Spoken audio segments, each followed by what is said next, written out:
याकोब अध्यायत आजच्या पिढीसाठी आधुनिक मराठी परिभाषा. मी याकोब, देवाचा आणि प्रभू येशू ख्रिस्ताचा सेवक, जगभर विखुरलेल्या तंत्रज्ञानामुळे एकमेकांशी जोडलेल्या पण अनेकदा अंतःकरणाने एकमेकांपासून दूर झालेल्या देवाच्या सर्व लेकरांना कृपा आणि शांती असो. जेव्हा जीवनाचा भार असह्य वाटू लागतो, जेव्हा तुमच्या योजना अपूर्ण राहतात, जेव्हा शरीर अशक्त होते, जेव्हा आर्थिक भविष्य अनिश्चित दिसते आणि जेव्हा संपूर्ण जग भीतीने व्यापलेले वाटते, तेव्हा असे समजू नका की देवाने तुम्हाला सोडून दिले आहे. या परीक्षा तुमचा नाश करण्यासाठी नाहीत, त्या तुमचा विश्वास अधिक दृढ करण्यासाठी आहेत.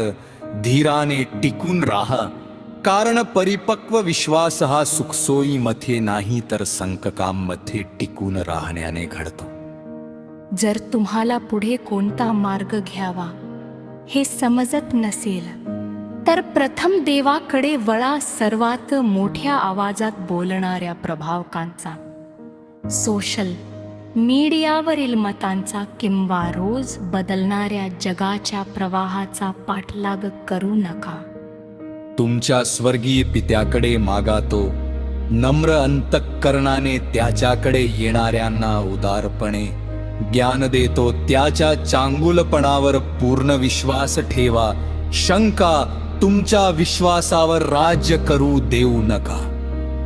तुमची किंमत तुमच्या फॉलोअर्सनी, उत्पन्नाने, रूपाने, संपत्तीने किंवा यशाने ठरत नाही. हे सर्व उन्हाळ्यातील फुलांसारखे क्षणभंगूर आहे. तुमची खरी ओळख ख्रिस्तामध्ये आहे. देव तुमच्या विषयी जे बोलतो तेच शाश्वत सत्य आहे.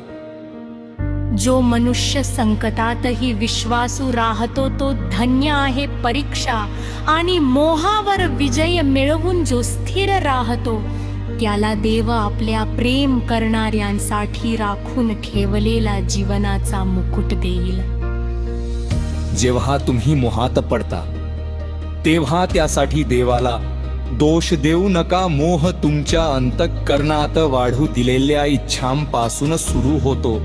त्या इच्छांना वेळेत आवर घातला नाही तर त्या पापाला जन्म देतात आणि पाप शेवटी देवाने दिलेल्या जीवनालाच नष्ट करते.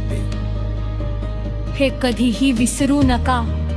प्रत्येक चांगली आणि परिपूर्ण देणी तुमच्या स्वर्गीय पित्याकडूनच येते. तो लोकमतानुसार बदलत नाही, तो संस्कृतीनुसार बदलत नाही, तो काळानुसार बदलत नाही. त्याचे सत्य कालही तेच होते, आजही तेच आहे आणि सदा सर्व काळ तसेच राहील. म्हणून ऐकण्यात तत्पर व्हा, बोलण्यात संयमी व्हा आणि राग करण्यास धीमे व्हा. तुमचे शब्द ऑनलाईन असोत किंवा प्रत्यक्ष जीवनात ख्रिस्ताच्या स्वभावाचे प्रतिबिंब असले पाहिजेत. राग, अपमान, वादविवाद, कटू भाषा आणि निरर्थक भांडणे देवाला अपेक्षित असलेले नीतिमान जीवन निर्माण करत नाहीत. अहंकार, कटुता, अशुद्धता, लोभ आणि स्वार्थी महत्वाकांक्षा यांचा त्याग करा.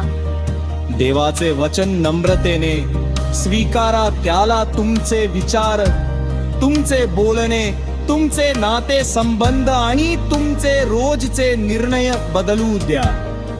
फक्त प्रवचने ऐकू नका, फक्त पॉडकास्ट ऐकू नका, फक्त पासमेची कार्य ऐकू नका, फक्त पाणीमरीचा अभ्यास करू नका.